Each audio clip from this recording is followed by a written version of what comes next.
രാജ്യത്തേക്ക് നികുതി വെട്ടിച്ച സ്വർണം കടത്തുന്നതിൽ 2023 കേരളം നമ്പർ 1 എന്ന കേന്ദ്ര ധനമന്ത്രാലയ റിപ്പോർട്ട്. വിമാനത്താവളങ്ങളും തുറമുഖങ്ങളും വഴി രാജ്യത്തേക്ക് അനധികൃതമായി സ്വർണം കൊണ്ടുവരാനായി കള്ളക്കടത്തുകാർ ഏറ്റവും അധികം ഉപയോഗിക്കുന്നത് കേരളമാണെന്ന് റവന്യൂ ഇന്റലിജൻസിന്റെ റിപ്പോർട്ട് വ്യക്തമാക്കുന്നു.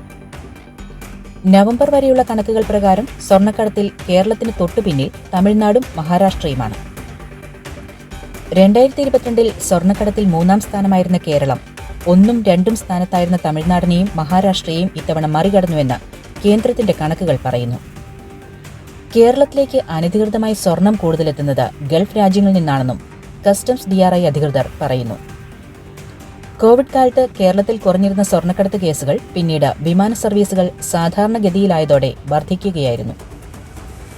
ഈ വർഷം നവംബറിലെ കണക്കുകൾ പ്രകാരം എൻഫോഴ്സ്മെന്റ് ഏജൻസികളുടെ രാജ്യത്തെ സ്വർണം പിടിച്ചെടുക്കൽ 3 വർഷത്തെ ഏറ്റവും ഉയർന്ന നിരക്കായ 3083 കിലോഗ്രാമിലെത്തി.